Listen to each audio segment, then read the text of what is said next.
Concepts of shaft alignment, offset and angularity. In shaft alignment, the shaft of the driven machine is typically considered stationary, while the shaft of the driver, is movable. The movable shaft is adjusted in relation to the stationary shaft to bring both shafts into alignment and to satisfy machinery alignment tolerances. In this video, we will be alternating between 3D view and graphical view. In graphical view, the horizontal length of each square represents 20 mm, while the vertical length of each square represents 0.1 mm. While we'll be only working in the vertical plane, the same concepts also apply to the horizontal plane. Before we start, let's measure and indicate in our graph view the positions of the front and back feet of the stationary machine, the center of the coupling, and the front and back feet of the movable machine. Beginning with our shafts in perfect alignment, let's introduce some offset misalignment by raising the front and back feet of the movable machine equally by 0.4 mm.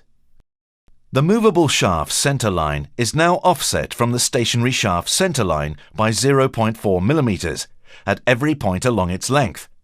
Because we added the same amount to both the front and the back feet, the shafts are parallel.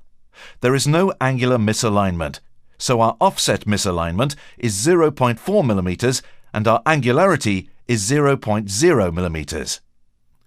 In our next example, we will induce both offset and angular misalignment by raising only the back feet by 0.4 mm while leaving the front feet where they are. Now, the movable shaft center line is sitting 0.4 mm high at the back feet, while sitting at 0 mm of offset at the front feet. So, what is our angularity? In geometry, this concept is called slope or rise over run. Angularity or slope expresses the amount of rise or fall of the movable shaft over each unit of measurement along the shaft's length. Angularity is expressed as millimeters by 100 millimeters. From the graph, we can see that the shaft rises 0.4 millimeters between the front and back feet of the motor. The distance between the front and back feet of the motor is 10 blocks across, or 200 millimeters.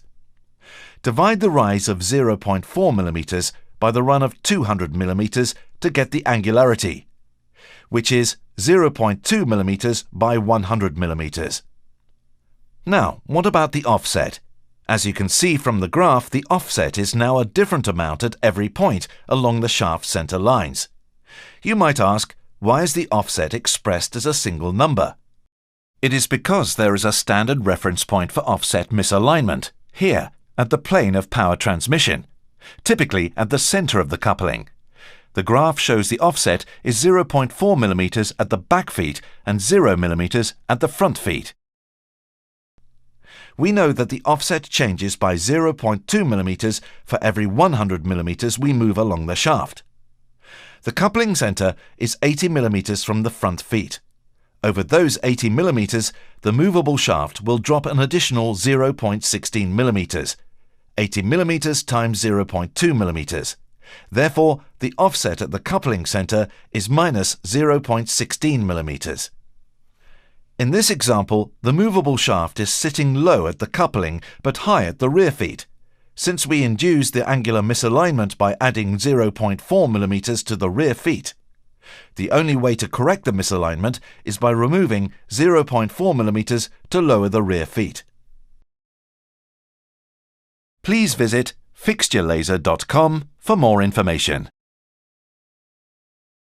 Fixture Laser. Express alignment through real innovation.